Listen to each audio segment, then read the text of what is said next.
ফিয়াদা talker বিভিন্ন সময় বিভিন্ন বিষয় নিয়ে ভিডিও বানিয়ে থাকে, কখনো সামাজিক, কখনো পারিবারিক, কখনো শিশু বিষয়ক।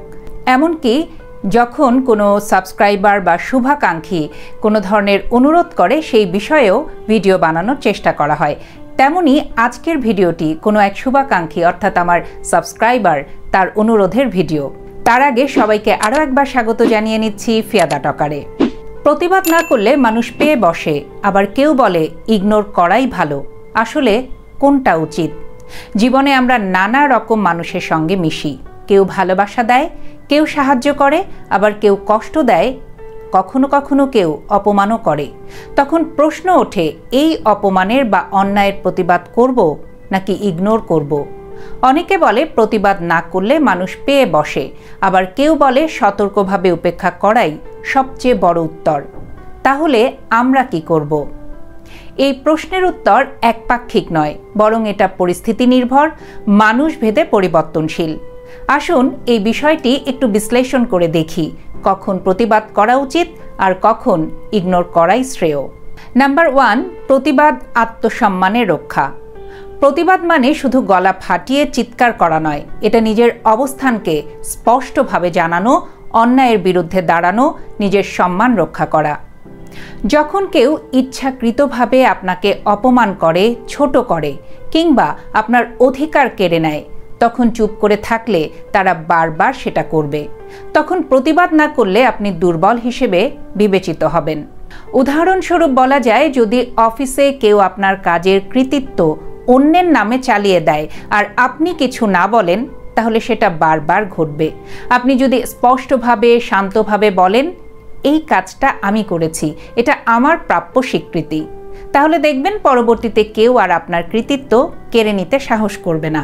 পারিবারিক বা সামাজিক ক্ষেত্রেও যদি বারবার অন্যায় আচরণ সহ্য করেন, তাহলে মানুষ আপনাকে সহনশীল নয়, দুর্বল ভাবতে শুরু করবে। তখন তারা আপনার সীমা অতিক্রম করতে একটুও দ্বিধা করবে না। নাম্বার 2, ইগনোর, পরিণত মানসিকতা ও শান্তির কৌশল। সবসময় প্রতিবাদ করাও বুদ্ধিমানের কাজ নয়।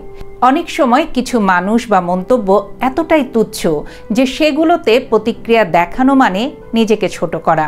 তখন ইগনোর করাটাই সবচেয়ে শ্রেয়। ধরুন কেউ সামাজিক মাধ্যমে আপনাকে নিয়ে বাজে মন্তব্য করলো। আপনি যদি প্রতিটা নেতিবাচক মন্তব্যের জবাব দেন, তাহলে আপনি তাদের লেভেলে নেমে পড়লেন। সেই ক্ষেত্রে নীরবতা একটি শক্তিশালী অস্ত্র। অন্য একটি উদাহরণ হতে পারে যে পাড়ার এক ব্যক্তি সবসময় অকারণে ঝগড়া করে, নেতিবাচক কথা বলে। আপনি যদি প্রতিবাদ তার কথার জবাব দেন, তাহলে আপনাকেও তার মতোই মনে করা হবে।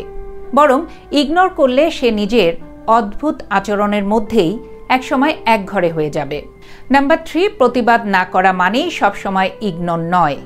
অনেকে ভাবেন প্রতিবাদ না করা মানেই দুর্বলতা, কিন্তু বিষয়টা সবসময় তা নয়। অনেক সময় আমরা পরিস্থিতির কারণে চুপ থাকি। এটা দুর্বলতা নয়, বরং কৌশল।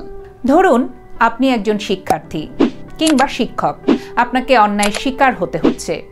আপনি সরাসরি প্রতিবাদ না করে হয়তো উচ্চতর কর্তৃপক্ষের মাধ্যমে বিষয়টি উপস্থাপন করতে পারেন। এটাও এক ধরনের প্রতিবাদ, শান্ত, কৌশলী ও ফলপ্রসূ। নাম্বার 4, কোনটা কখন? প্রতিবাদ করুন যখন আপনার আত্মসম্মান ক্ষুণ্ণ হয়। অন্যায় চোখে পড়লেও চুপ থাকা অন্যায়ের অংশ হয়ে দাঁড়ায়। বারবার একই ব্যক্তি আপনাকে ব্যবহার করে বা কষ্ট দেয়। আপনি যদি প্রতিবাদ না করেন, তাহলে অন্যরাও একই আচরণ করতে সাহস পায়। ইগনোর করুন যখন সেই মানুষটির আচরণ আপনার জীবনে তেমন প্রভাব ফেলছে না। প্রতিবাদ করলে পরিস্থিতি আরও খারাপ হওয়ার সম্ভাবনা থাকে। কিছু বললে সেই মানুষটি কখনো বদলাবে না, বরং আপনার মানসিক শান্তি কেড়ে নেবে। আপনি যদি তাকে গুরুত্ব না দেন, তাহলে সে নিজেই একটা সময় সরে যাবে। নাম্বার 5, প্রতিবাদ ও ইগনোরের মিলিত কৌশল। সত্যিকারের বুদ্ধিমানেরা জানেন কখন প্রতিবাদ করতে হয় আর কখন ইগনোর করতে হয়।